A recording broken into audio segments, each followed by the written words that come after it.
I'm David Griffin. It's the 24th of October 2018 and I'm here at Darleydale. I'm talking to Reverend Keith Bamford.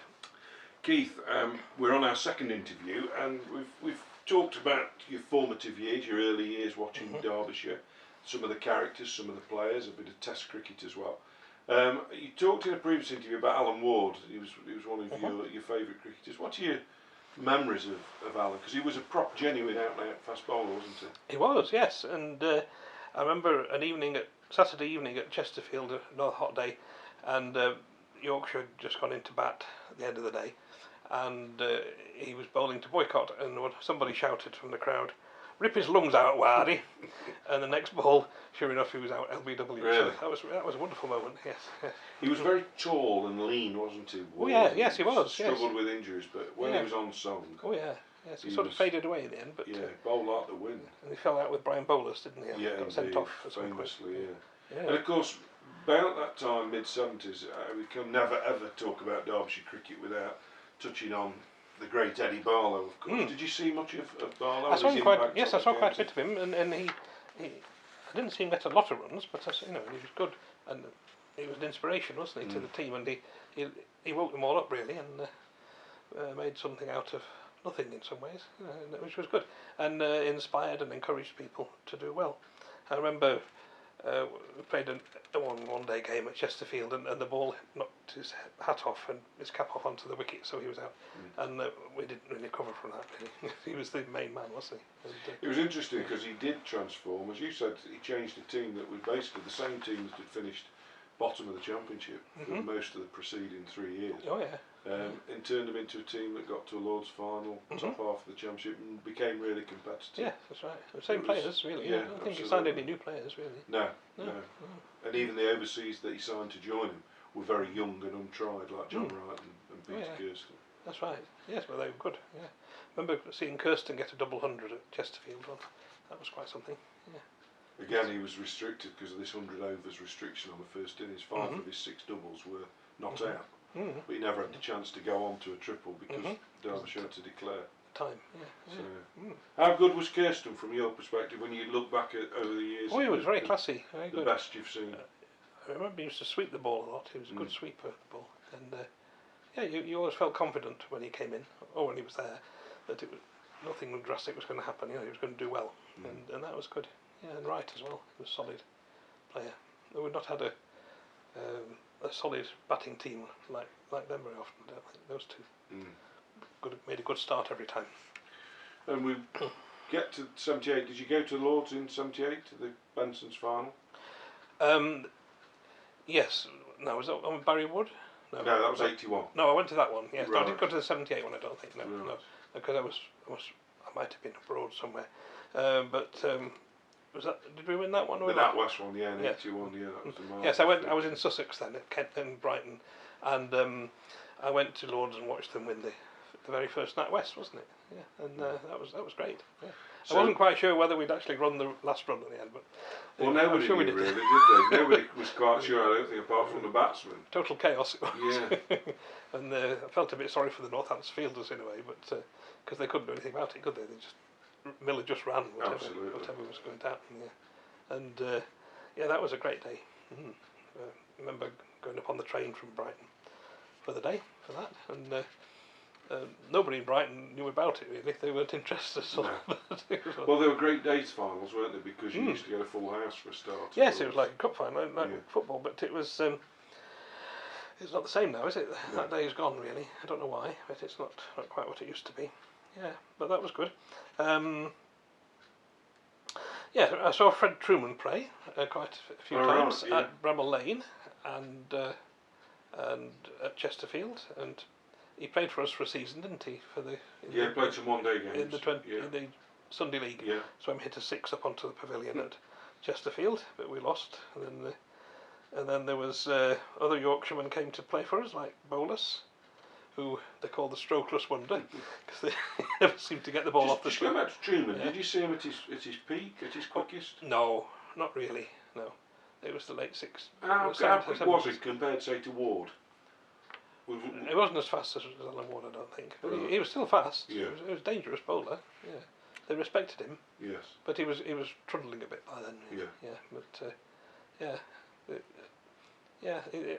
he used to plod around the ground a bit.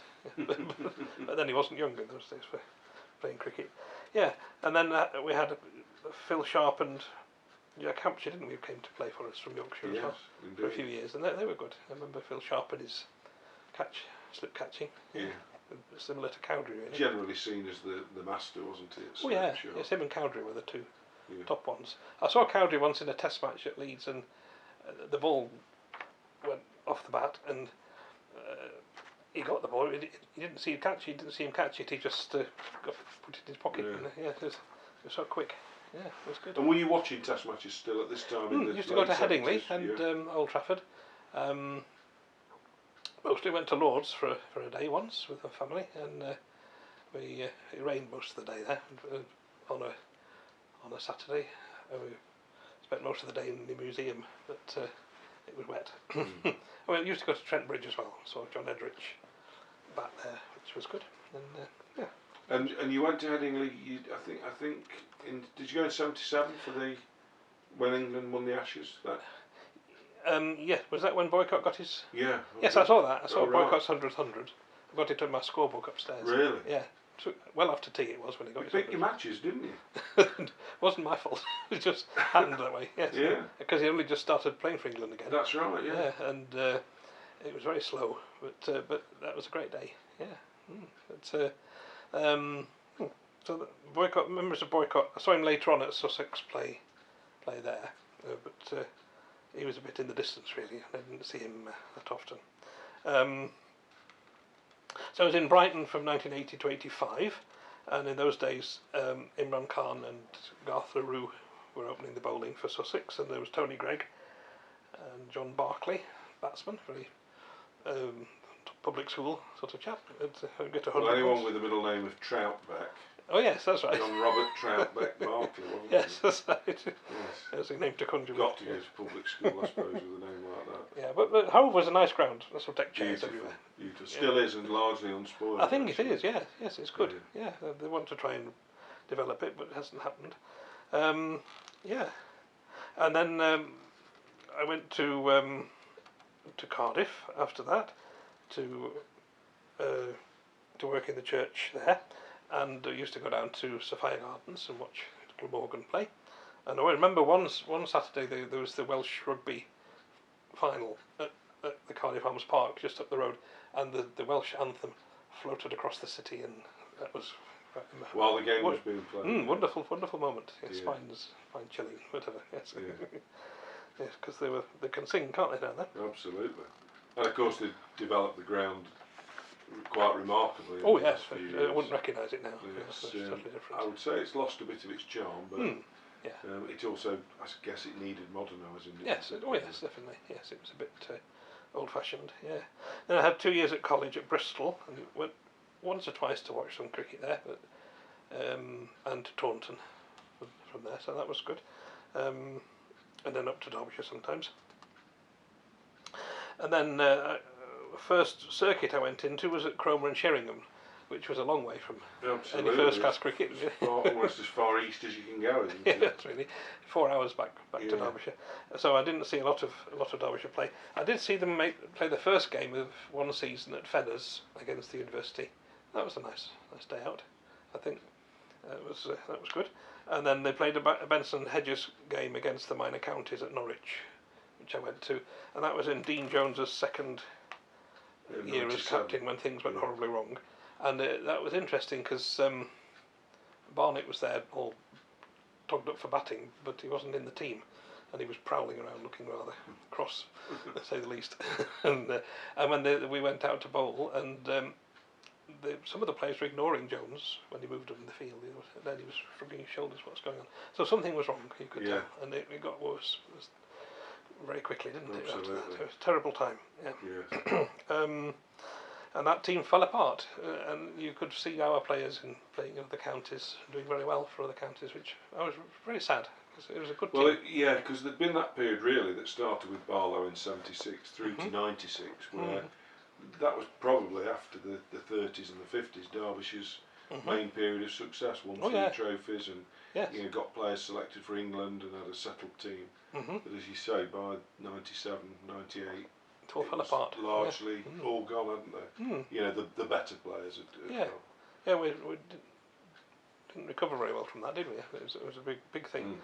Yeah. So I also went to Norwich to watch Warwickshire play because Brian Lar was in the team, and I wanted to see this great man. It was a dark day, and he played very slowly and uninterestingly, but at least I could say I'd seen him, so that was something. Yeah. And he did well at other times in the year, didn't he? Oh, absolutely. Warwickshire. Yeah. Yes. Yeah. Then in '99 we moved to Worsley in Salford, and reluctantly became a Lancashire member, and to get to see some cricket, and used to travel down the 60 to Old Trafford, and sit on the balcony of the pavilion and see the Derbyshire hills in the background there. When you could see them, it was when you could see it, it was about to rain. When you couldn't see them, it was raining. Yeah. And so, so I saw a lot of cricket there, but it wasn't my team. It wasn't quite the same really. And in those days, if we won the game, it was quite an event. And I was talk about being in a parallel universe. And we had 2 of those in June 2003. Firstly, on the 11th of June, we defeated Surrey in the Cheltenham and Gloucester. at Derby on a lovely day, and with Ramprakash and Thorpe, and they had a very, very powerful side. But that day we marmalised them, didn't we? Well, Mohammed Kaif, I don't know if you remember. Yes, that's right. The Indian. He actually got made some runs. 82, I think. Yes. It was the only time really that he produced an innings of note, but it was majestic. It reminded me of Azharuddin. It was a wonderful innings. And then of course we got to the semi-final of that and lost at Bristol by 1 wicket, I think. It was very close. But yes, that's right. Yeah. That was probably as good a day of the season as we had. That victory over. Yeah, that was great. Surrey. And then 10 days later, I went to Old Trafford and watched them marmalise Lancashire as well. We got them all out for 91, which was a deep joy. Yes, because Lancashire seemed to have the rub over us on one day cricket. Although of course in '93 we did beat them at Lords in the final, but they're a very strong side, always were, weren't they, in one day cricket, Lancashire. I remember the first 2020 game I went to against Yorkshire. That same season, and at half time, all these lads, teenagers from Salford, just ran right across the pitch. They didn't have a clue what it was. They weren't know that they shouldn't go that, so they did it. And well, there were hundreds of people there. It was a good crowd. Anyway, we beat Lancashire that day, and then the following month, I was inspired by John Arlett's wonderful poem. Dozing in deck chairs, gentle curve through half-closed eyes, I watched the cricket. I went to Worcester, first never been before, so I thought I was going to go to Worcester to watch Derbyshire play. And the sun was hot, and the ground was beautiful, and the cake was lovely, and the ladies' pavilion. But we were awful, and we lost by an innings. So, but the ladies' pavilion survives, and it still does the cakes. Yes, in the yeah. afternoon. It's a real English tradition, isn't it? Oh yeah, and the highlight was to go and sit in the ordinary pavilion, and just listen to the brrr of the Worcestershire members as they had their conversations during the cricket. That was real lovely. Yeah, I like the West Country accent. Then in 2004 I moved to Tunstall in the Potteries, so I could finally start going to Derbyshire again, so along the A50, and I went to lots of games over the next few years. Felt I'd come home really. It was my home, and watched Cork play, and Longley and Di Venuto, other people like that. Don't have any specific memories. If I was to think about it, I probably would have, but it was a good time anyway, and became a regular member then. I think that was the first time I became a member. And then after the 5 years in the Potteries, I was then exiled again to Richmond in Yorkshire, which was just a bit too far away to come for many day trips to Derby.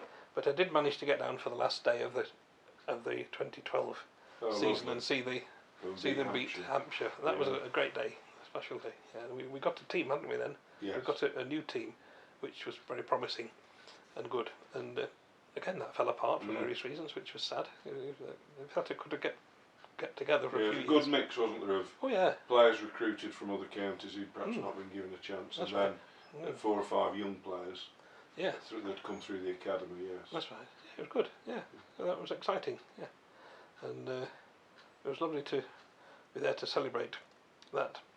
Then in 2013 I moved down to Matlock, where I've been for 5 years. And there's actually some Derbyshire fans here, so that was good. I hadn't been anywhere where there were before. So it was good to go regularly again to the county ground and make friends on the balcony and enjoy some good company and interesting cricket. I've joined the Derbyshire Cricket Society for lunch on a Thursday once a month in the winter, which is good, and Chesterfield Cricket Lovers. On the Thursday lunch, somehow I got on the top table. I don't quite know how I managed that. So every time, and I've had a lovely day chatting to Devon Malcolm over lunch, and Ryan Sidebottom, which was interesting as well. So meeting some very interesting folk, and there we go. Moving. You've talked about all the different movements that the church, your job took you to throughout the country and into Wales. If you push come to shove, have you got a ground that you would most like to spend a lazy sunny afternoon watching cricket on?